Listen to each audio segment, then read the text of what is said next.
भाई मैं जितेंद्र नाम है और अंतर्राष्ट्रीय रेसलर हूँ मैं।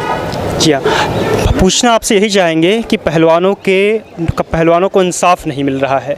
हालांकि जो है आप लोगों ने राजनीतिक दलों का भी आह्वान किया, आपके साथ कुछ राजनीतिक दल आए, तो आपको क्या लगता है क्या इस राजनीतिक दल के सहयोग से आपको बड़ी मदद मिलेगी अपने न्याय प्राप्त करने के लिए? जी हाँ बिल्कुल, जैसे अब हमारे साथ इतनी भारी तादाद में पब्लिक इकट्ठा होने लग रही है तो इन सभी की एक आवाज़ होगी तो शायद ऊपर तक पहुंचेगी, तभी हमारी सुनवाई होगी। और हमारी कोई इतनी ज़्यादा लंबी चौड़ी मांगे नहीं है, सिर्फ यही है कि निष्पक्ष जांच की जाए। जी, आपका सीधा सीधा आरोप है बृजभूषण शरण सिंह के ऊपर कि उन्होंने महिला पहलवानों के साथ यौन शोषण किया। भ्रष्टाचार के भी कुछ आरोप थे जो कि जांच कमेटी की रिपोर्ट जो है सौंपी गई है। आपको क्या लग रहा है जांच कमेटी की रिपोर्ट में पूरे सिरे से खारिज कर दिया गया, बृजभूषण सिंह के ऊपर आरोप पूरी तरह से खारिज कर दिया गया है, या उनके ऊपर आरोप सिद्ध हुए हैं उसे केवल छुपाया जा रहा है? दोनों में से क्या लगता है आपको? देखिए अभी तक उन्होंने रिपोर्ट हमें दी नहीं है जी। और ना ही हमें कुछ बताया गया है, क्योंकि हमें 1 महीने का टाइम दिया गया था। जब बयान दर्ज हो रहे थे तब हमें बुलाया गया था, सभी के बयान दर्ज हुए थे, फिर हमें बताया गया था कि हम आपको 1 महीने का टाइम दे दो, सारे सब कुछ हम वो करके आपको रिपोर्ट वो करेंगे। 3 महीने तक हमने इंतज़ार किया, जब हमारे को कुछ वो नहीं आया तब हम यहाँ दोबारा यहाँ पर धरने पर आए हैं। या तो रिपोर्ट जो है, जो आपने जो रिपोर्ट तैयार की है वो हमें दो, अगर हमें कहीं पर हम गुनहगार हैं तो हमें सजा दो, वो गुनहगार हैं तो उनको सजा दो। जैसा कि बबीता जी ने कहा था कि उनके हाथ से रिपोर्ट छीन ली गई थी, वो उन्होंने पूरी पढ़ी भी नहीं थी। यानी कि कहीं ना कहीं दाल में पूरी तरह से काला संरक्षण मिल रहा है बृजभूषण सिंह को।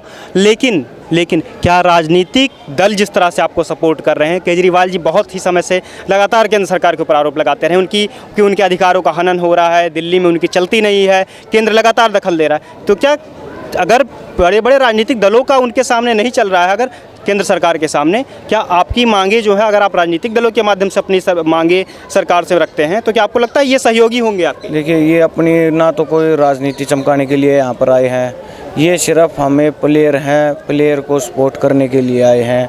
ठीक है, वो बता रहे हैं कि हम वहाँ से आए हैं, वहाँ से देखो परिचय सब अपना देते हैं, तो वो यहाँ पर आकर एक भाईचारा जो होता है, एक हम उनके लायक बेटे हैं, भाई हैं, तो हमें आशीर्वाद देकर बस यही करें कि हम आपके साथ हैं, आप लड़ाई लड़ो और हमारे से जो हेल्प होगी हम वो सहायता करेंगे। और आपके मुद्दे को कहीं ना कहीं वो गुमराह करने की कोशिश कर रहे हैं, क्या आपको नहीं लगता है?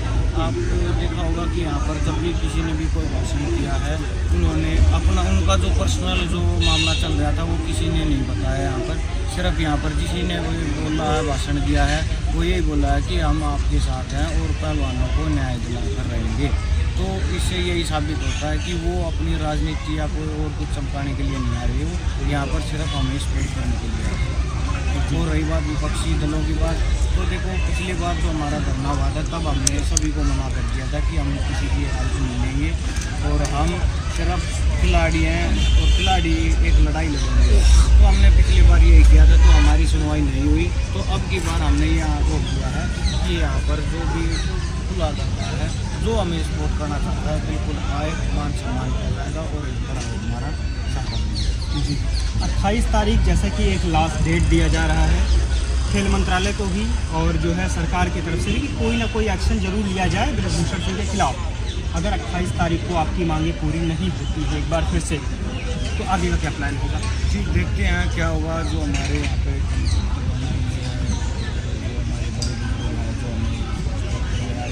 तो उन सभी से एक बार बैठ के बात करेंगे, फिर देखते हैं क्या होना है वो अभी जी। तो ये तो रहे हमारे साथ में राष्ट्रीय पहलवान जितेंद्र जी, और जिस तरह से इन्होंने कहा कि इनके मुद्दे गुमराह नहीं हो रहे हैं, इनके मुद्दे जस के तस हैं, जस के तस बने हुए हैं। ये लगातार अपनी मांग उठा रहे हैं कि पहलवानों को न्याय मिलना चाहिए, महिला पहलवानों के साथ हुए शोषण का केंद्र सरकार को जवाब देना होगा। लेकिन मांग अब भी जंतर मंतर पर पहलवानों के साथ जस का तस बना हुआ है। पहलवान इंसाफ के लिए लगातार अपनी आवाज़ बुलंद कर रहे हैं, राजनीतिक दलों का समर्थन भी उन्हें मिल रहा है, लेकिन पहलवानों की मांगे और पहलवानों की उम्मीदें दोनों ही जांच कमेटी की रिपोर्ट में बंद हैं। या यूँ कहिए कि अभी जांच कमेटी की रिपोर्ट कुछ भी पूरी तरह से सामने नहीं आई है। लेकिन पहलवान मजबूर हैं, लाचार हैं अपने मुद्दों को लेकर, क्योंकि वे प्रतिबद्ध हैं सम्मान के लिए, सम्मान प्राप्त करने के लिए वे देश के लड़ रहे हैं। और एक बार फिर से सम्मान के लिए ही वो इस धरने पर दिल्ली के जंतर मंतर पर बैठे हुए हैं। देखना यह है कि केंद्र सरकार कब तक पहलवानों की मांगे पूरी करती है। आप देखते रहिए, जुड़े रहिए हमारे साथ स्पाइस न्यूज़ भारत पर।